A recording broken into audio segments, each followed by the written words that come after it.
Okay guys, I'm going to go ahead and skip backtrack. I just wanted you to know where it was. I had discussed it early on. Um, we saw the website, so you can hit that up. It's backtrack-linux.org. There's a lot of information on there. As a Linux user, you're going to start searching for a lot of stuff for yourself to figure stuff out. It's good. There's a lot of information available on the internet. Prepare to use it. Okay, so I'm going to fire up Oracle. And I think that I didn't save my installation, so we're going to create Xubuntu. That's the one I'd rather use. Fire it up. I'm gonna get some RAM here. I want to be able to run fairly quick. All that's good. 8 gigs is fine. There's our thing. Let's load the disk. Choose disk, Xubuntu. And we're going to run this live just so that we can discuss how the file system works, because that's going to be our first thing we learn about Linux. Start understanding file systems and understanding package management. This one is going to be about file systems, and in my next video we'll go ahead and talk about package management.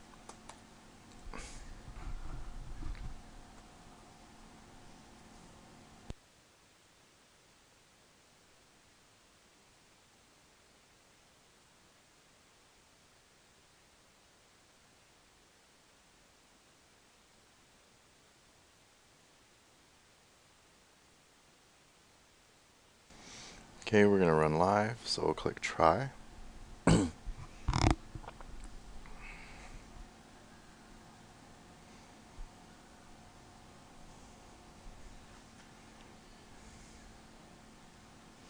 Alright, here we are. Now, most people, when they think of their file system, because of Windows, they get used to a file system and a home folder within that. But the way we're going to work is it is the same. They are in there, but they work completely different. In that, let's open the file system and let's open the home folder.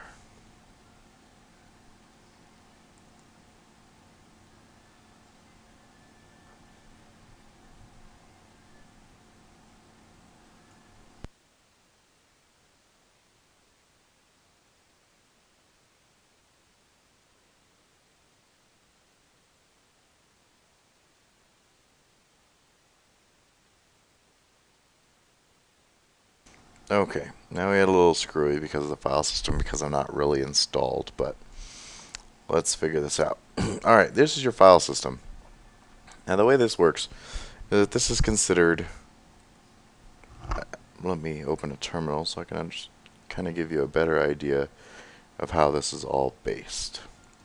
Okay, so here's our terminal. I'm going to make it a little smaller because we don't need it that big. And then our file system. Okay, so I'm going to change directory to a slash. And we can notice that those are the same things. This is the base of your system. Your simple. These are going to be different things as they're organized different. Now in Windows, devices are set up as different drives. Here, they're just set up as alternative devices and file systems within themselves. So, under devices, we have a bunch of things that might not, these are parts of the system that we're not going to necessarily get in, and a lot of information that we might not use. But when we put a CD in, these new distributions are going to go ahead and mount that CD automatically. But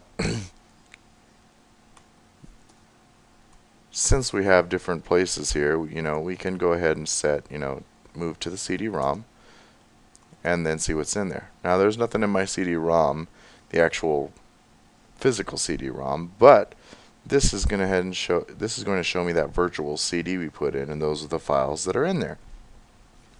So we've got one thing going for us. We're already set up there. This is how we understand. Now the home folder works differently. This is where most of the stuff that you're going to use comes in. Your music, your pictures, your videos, your documents, your downloads, all that stuff you can save here in your home folder. Now where your home folder is under home and then you. Now if we go into our file system, just like we were, we can see home. In home, this would generally be your name. All of our information can be stored in here, and that's where things are. So when you go to Facebook and you need to upload a photo, what you're going to do is it'll come up and say browse, and then you can click home. Usually right over here you have your file system, you have everything here. You'll go into your home folder and your name, and there's all your stuff that you can do. And this keeps it organized because the way Linux distributions install is through different partitions: a swap partition, your boot partition, and your home partition. Now, swap is how we get it started. Your boot partition is going to be all the information that Linux runs as an operating system. Your home partition is going to be all the stuff that you use. Now, all of these games and graphics and stuff, they are in the file system, but you won't need to edit them or ever really get into them like you do in Windows, because you actually have full permission to edit them. If the concept of open source software is that anyone can see the source code and anyone can do anything with them that they want. So let's say we'll go into bin. This is the auto partition. Now in Windows you can't change much of this except through graphical things, but it's not easy to get in there. Now let's see what our editor is. LeafPad. LeafPad is our simple text editor. So we're going to take auto partition here, and we're going to see it. Now you probably won't need to do any of this stuff until you get into some hard ones, but we're going to run LeafPad to open the bin auto partition. And what that is that's going to open up. This is the actual coding that the configuration for your auto partition works. Now, do you need this? No. But when it comes to certain things, if you want to edit things and change the way Linux works, because you have absolute full control over the way everything works in here, you can go in here, you can change this, we can change different devices to run. You can really do whatever you want. Now, obviously not going to do anything in there because I don't want to screw with the installation. But when it comes to things like installing a new startup screen, that startup screen that says you need to log in and enter your name, if you don't like the way it looks, you can change that. I can't remember on XFCE, but usually etc. And let's see if it runs under light. Does it run under light? It runs under GTK.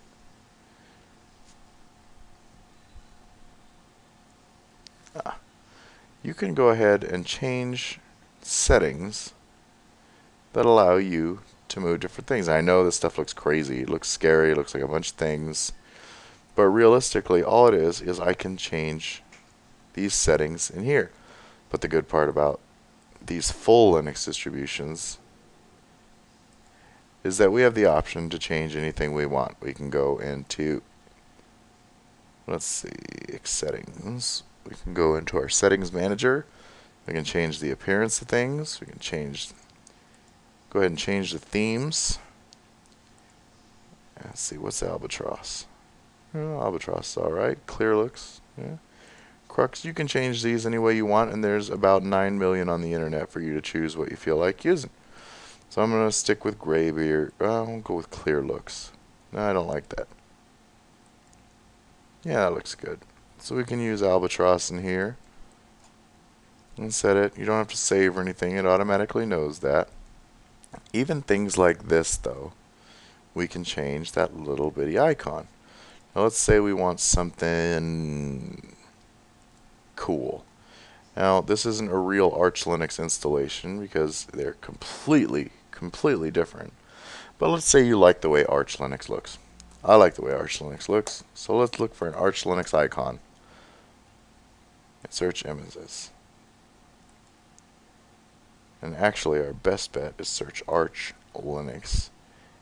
And then under size here in Google, we can say icon. Now it's going to come up with a bunch of little icons and we can choose what we want. That's kind of cool. Yeah, so I'm going to download that. I'm going to save image. And I'm going to save it right here in my downloads. It's going to be Snowflake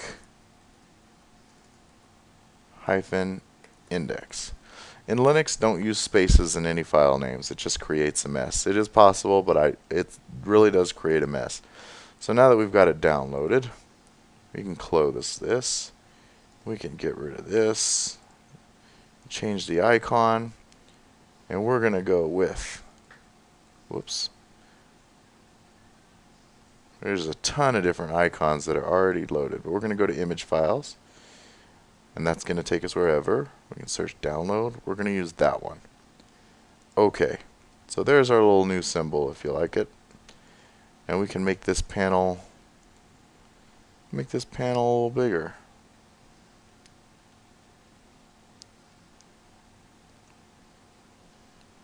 Now, window buttons is not what I wanted to change. Oops. Panel preferences. That's what we want to fix. Okay. Now, panel 1 to me is a little small. So we're going to make it a little bigger. Not that big. A little bigger. Now, I'm still not thrilled with this because I don't like the white background. So, we can go in here, go back to the internet, and find any icon we really want. Let's say we're using Ubuntu Blue. Now let me see here. Search images. Now the old Xubuntu used to have the blue image, but now it's giving you the little XFCE image, and that's fine. It's okay with me, but I want something with a dark background, something that looks good. Now this is going to have a white background, so let's find some. There we go. These look good. Whoops. So we're looking through. I think this is pretty cool, but it's going to be white. Anyway, you can search through everything you want here. There's a ton of things to find. Or you can actually make your Linux box look like a Macintosh. Now, I don't want that, but you can. Let's get this picture. We're going to save. Yeah, it's fine. We're going to save it there. Now let's figure that out. Let's go up here. We're going to change the properties. We're going to change this to this. Let's change that. There we go. Now it's got this little dark bad boy, and what we can do is we can go over here to settings, settings manager, appearance. Now we can change our theme to match. And if it doesn't match, we can go online and find one that does. It's really customizable, and not just the way it looks, but we can really get into changing the way the entire operating system operates. So this is the last video I'm going to make today. Later on, I'm going to go ahead and make a video for you guys on using Package Manager. I'll go ahead and take care of that on my other computer. And this is it. Hope you guys enjoyed so far.